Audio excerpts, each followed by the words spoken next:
ನನ್ನ ಹೆಸರು ಡಾಕ್ಟರ್ ಪ್ರವೀಣ್ ಅಂತ. ನಾನು ಪೀಡಿಯಾಟ್ರಿಷನ್ನು.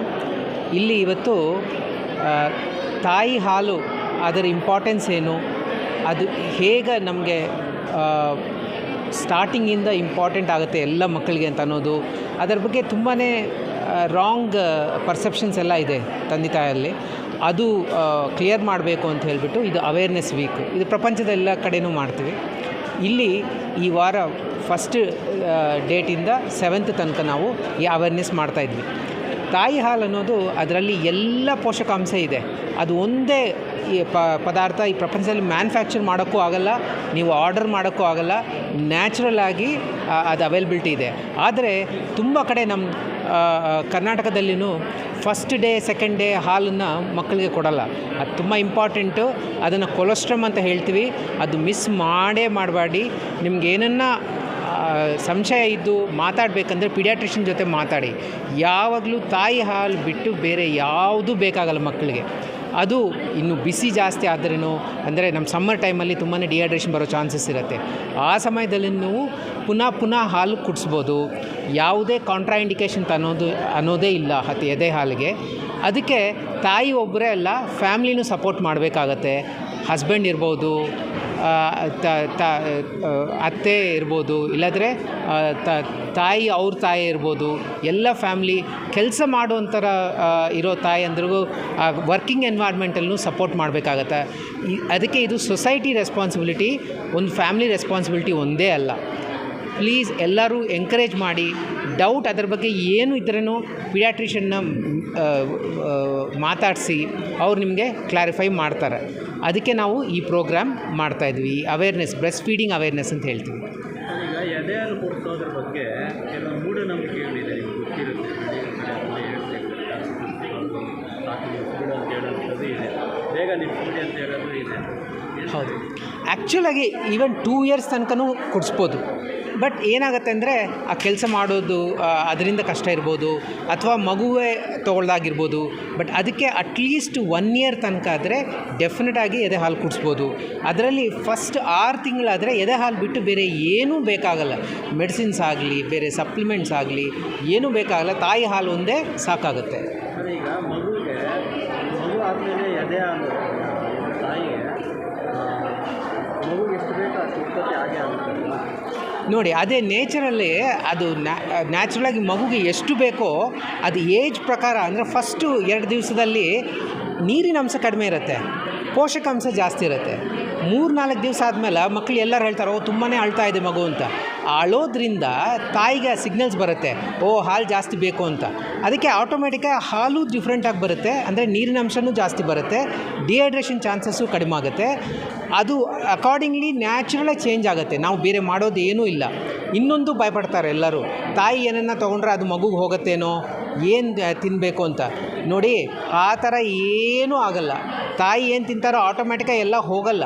ಅದರಲ್ಲಿ ಬ್ಯಾರಿಯರ್ ಥರ ಎಲ್ಲನೂ ಯಾವುದೇ ಆದರೆ ಮಕ್ಕಳಿಗೆ ಡೇಂಜರ್ ಇರುತ್ತೋ ಅದೆಲ್ಲ ಹೋಗಲ್ಲ ಮಕ್ಕಳಿಗೆ. ಸೊ ತಾಯಿ ಇದು ಆರೋಗ್ಯವಾಗಿ ಯಾವುದೇ ಪಥ್ಯ ಆ ಥರ ಮಾಡಬೇಕಾಗಿದ್ದ ಅಗತ್ಯನೇ ಇಲ್ಲ. ಎಲ್ಲನೂ ತೊಗೋಬೋದು, ಮಕ್ಕಳಿಗೆ ಹಾಲು ಕುಡಿಸ್ಬೋದು, ಏನು ಪ್ರಾಬ್ಲಮೇ ಇಲ್ಲ. ಕೆಲವು ಮೆಡಿಸಿನ್ಸ್, ಒಂದು ರೇರ್ ಮೆಡಿಸಿನ್ಸ್ ಇರುತ್ತೆ, ಅದು ತಾಯಿ ಅಂದರೆ ತೊಗೊಳ್ತಾ ಇದ್ದರೆ ಅವ್ರು ಡಾಕ್ಟರ್ನ ಕೇಳ್ಬೋದು, ಅವ್ರು ತೊಗೊಳ್ಳೋ ಮೆಡಿಸಿನಿಂದ ಏನನ್ನ ಮಕ್ಕಳಿಗೆ ಹೋಗುತ್ತಾ ಅಂತ ಹೇಳಿಬಿಟ್ಟು. ಬಟ್ ಇದು ವೆರಿ ರೇರ್ ಅನ್ನಮಾತು. ಕೆಲವು 4-5 ಮೆಡಿಸಿನ್ಸೇ ಇರುತ್ತೆ. ಬಟ್ ನೀವು ಅದು ಡಾಕ್ಟರ್ನ ಕೇಳ್ಬೋದು. ಅದು ಬಿಟ್ಟು ಬೇರೆ ಯಾವ ಕಾಂಟ್ರಾಇಂಡಿಕೇಷನು ಇಲ್ಲ. ಬೇರೆ ಬೇರೆ ಕಾಲಘಟ್ಟದಲ್ಲಿ ಬೇಸಿಗೆ, ಮಳೆಗಾಲ, ಚಳಿಗಾಲ ಇಲ್ಲ ರೀ, ಆ ಥರ ಏನೂ ಇಲ್ಲ. ಈಗ ಏನಾಗುತ್ತೆ ಅಂತಂದರೆ, ಈಗ ಡಿಹೈಡ್ರೇಷನ್ ಆಗುತ್ತೆ ಅಂತ ನಾನು ಇದಕ್ಕೆ ಮುಂಚೆ ಹೇಳ್ತಾ ಇದ್ನಲ್ವಾ. ಅಂದರೆ ಬಿಸಿ ಜಾಸ್ತಿ ಇದಕ್ಕೆ ನೀರಿನ ಅಂಶ ಕಡಿಮೆ ಆಗೋ ಚಾನ್ಸ್ ಇರುತ್ತೆ ಮಕ್ಕಳಿಗೆ. ಅದಕ್ಕೆ ಪುನಃ ಕುಡಿಸ್ಬೇಕಾಗತ್ತೆ. ಜನರಲ್ ನಾವು ಪ್ರತಿ 2 ಗಂಟೆಗೆ ಕುಡಿಸ್ಬೇಕು. ಅಂದರೆ ದಿವಸದಲ್ಲಿ 8ರಿಂದ 10 ಸಲ ಹಾಲು ಕುಡಿಸ್ಬೇಕಾಗತ್ತೆ. ಪ್ರತಿ ಸಲ 15 to 20 minutes ಹಾಲು ಕುಡಿಸ್ಬೇಕಾಗತ್ತೆ. ತಾಯಿಯವ್ರಿಗೆ ಹೇಗೆ ಗೊತ್ತಾಗತ್ತೆ ಅಂತಂದರೆ, ಅದು 6ರಿಂದ 8 ಸಲ ಯೂರಿನ್ ಪಾಸ್ ಮಾಡಬೇಕು. ಮನೆಯಲ್ಲಿ ಪಾಸ್ ಮಾಡ್ತಾ ಇದೆ ಮಗು ಅಂದರೆ ಸರಿಯಾಗಿ ಸಾಕಾಗ್ತಾ ಇದೆ ಹಾಲು ಅಂತ ಹೇಳ್ಬಿಟ್ಟು ಅವ್ರು ಕಾನ್ಫಿಡೆಂಟಾಗಿ ಇರ್ಬೋದು. ಆ ಹಾಲಿನ ಇದು ಏನು ಕ್ವಾಲಿಟಿ ಆದರೆ ಚೇಂಜೇ ಆಗಲ್ಲ. ಮಿನಿಮಮ್ 6 months ಓನ್ಲಿ ಮದರ್ಸ್ ಮಿಲ್ಕೆ ಕುಡಿಸಿ, ಮಿನಿಮಮ್ 1 year ತನಕ ಹಾಲು ಕಂಟಿನ್ಯೂ ಮಾಡಿಸಿ, 2 years ತನಕನೂ ಹಾಲು ಕುಡಿಸ್ಬೋದು ಅನ್ನೋದು. ಮೆಡಿಕವರ್ ಮಹಿಳೆಯರು ಮತ್ತು ಮಕ್ಕಳ ಆಸ್ಪತ್ರೆ ವತಿಯಿಂದ ಇವತ್ತು ನಾವು 3 ವಿಚಾರಕ್ಕೆ ಒಟ್ಟುಗೂಡ್ಕೊಂಡಿದ್ದೀವಿ. ಮೊದಲನೇ ವಿಚಾರ ಏನು ಅಂತಂದರೆ ಬ್ರೆಸ್ಟ್ ಫೀಡಿಂಗ್ ವೀಕ್. ಇದೇನು ತಾಯಿ ಒಂದು ಮಗುವಿಗೆ ಹಾಲು ಉಣಿಸುವ ಒಂದು ಪ್ರಕ್ರಿಯೆ ಏನಿದೆ, ಒಂದು ಕಾರ್ಯಕ್ರಮ ಏನಿದೆ, ಅದು ಹುಟ್ಟಿನಿಂದಾನೇ ಆ ಮಗು ಒಂದು ಒಳ್ಳೆಯ ಬೆಳವಣಿಗೆ ಆಗಿ ಬೇರೆ ಒಂದು ಆಹಾರ ಸೇವಿಸೋವರೆಗೂ ಎಷ್ಟು ಮುಖ್ಯ ಅನ್ನೋದನ್ನು ನಾವಿವತ್ತು ಎಲ್ಲರಿಗೂ ಬಂದಿರೋಂತಕ್ಕಂಥ ಎಲ್ಲ ತಾಯಂದಿರಿಗೆ ಮತ್ತು ಅವರ ಒಂದು ಫ್ಯಾಮ್ಲೀಸ್ಗೆ ಎಲ್ಲರಿಗೂ ಅದನ್ನು ಹೇಳಿದ್ದೀವಿ. ಎರಡನೇದು ಏನು ಅಂತಂದರೆ ವಾಟರ್ ಬರ್ತ್, ಅಂದರೆ ನಾವು ನಾರ್ಮಲ್ಲಾಗಿ ಹೆರಿಗೆ ಕ್ರಮನ ಏನು ಮಾಡ್ತೀವಿ ಆ ಕ್ರಮದಲ್ಲಿ ಈ ವಾಟರ್ ಬರ್ತ್ ಅನ್ನೋದು ಬಹಳ ಪುರಾತನ ಮತ್ತು ಅದ್ರ ಜೊತೆಗೆ ಸಾಮಾನ್ಯವಾಗಿ ಮಾಡೋಂಥ ಕೆಲಸ. ಇದನ್ನು ಮತ್ತೆ ತಿರುಗಿ ನಾವು ಏನಕ್ಕೆ ಇನ್ನು ಮತ್ತೆ ಮುಂದೆ ಅದ್ರ ಬಗ್ಗೆ ನಾವು ಇನ್ನೂ ಜಾಸ್ತಿ ಅವೇರ್ನೆಸ್ ಮೂಡಿಸ್ತಾ ಇದ್ದೀವಿ ಅಂತಂದರೆ 2 ಕಾರಣಗಳು. ಮೈಂಡ್, ಬಾಡಿ ಆ್ಯಂಡ್ ಸೋಲ್ ಕನೆಕ್ಷನ್ಗೋಸ್ಕರ. ಇದರಲ್ಲಿ ಅವರಿಗೆ ಯಾವುದೇ ಆದಂಥ ಒಂದು ಕ್ಲಿನಿಕಲ್ ಸಪೋರ್ಟ್ ಆಗಲಿ ಅಥವಾ ಒಂದು ದೊಡ್ಡ ತಂಡನೇ ಸೇರಿಕೊಂಡು ಈ ಏನಂತಾರೆ ಈ ವಾಟರ್ ಬರ್ತಿಂಗ್ ಅನ್ನೋದನ್ನು ನಾವು ಪಾಲ್ಗೊಳ್ತೀವಿ. ಅದರಲ್ಲಿ ತಾಯಿಗೆ ಮಗುವಿಗೆ ತುಂಬ ಸಾಮಾನ್ಯವಾಗಿ ಹೇಗೆ ಒಂದು ನಾರ್ಮಲ್ ಡೆಲಿವರಿ ಆಗುತ್ತೋ ಈ ವಾಟರ್ ಬರ್ತಿಂಗಿಂದ ಕೂಡ ಆ ಒಂದು ಎಕ್ಸ್ಪೀರಿಯನ್ಸ್ನ ಅವಳು ಮಾಡಬಹುದು ಅನ್ನೋದು. ಬೇರೆ ಬೇರೆ ಸ್ಟೇಟ್ಗಳಲ್ಲೆಲ್ಲ ಇದು ಬಹಳ ಪ್ರಸಿದ್ಧವಾಗಿ ಮಾಡೋಂತಕ್ಕಂಥದ್ದು.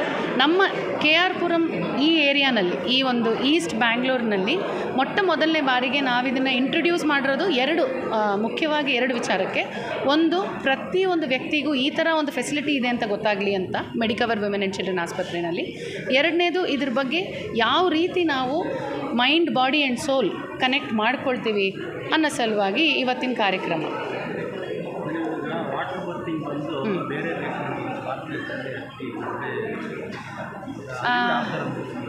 ವಾಟರ್ ಬರ್ತಿಂಗ್ ಅನ್ನೋದು ಪ್ರತಿಯೊಂದು ದೇಶದಲ್ಲೂ ಮಾಡ್ತಾರೆ ಸರ್.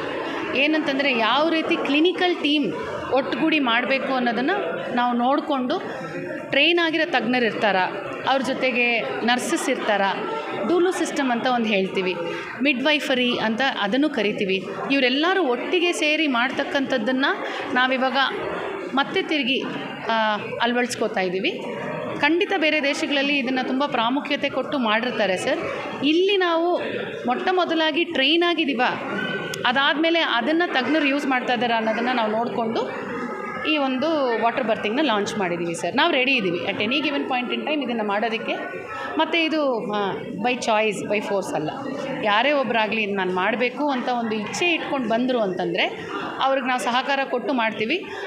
ಮತ್ತು ಹೈ ರಿಸ್ಕ್ ಏನಾದರೂ ಇತ್ತು ಅಂತಂದರೆ ಅದ್ರ ಬಗ್ಗೆ ಕೂಡ ನಾವು ಮಾಹಿತಿ ಮೂಡಿಸಿ ಅದು ಅವ್ರಿಗೆ ಅಡ್ವೈಸಬಲ್ ಇಲ್ವಾ ಅನ್ನೋದನ್ನು ಹೇಳಿ ಅದ್ರ ತಕ್ಕ ಹಾಗೆ ನಾವು ಹೆರಿಗೆನ ಮಾಡ್ತೀವಿ ಸರ್.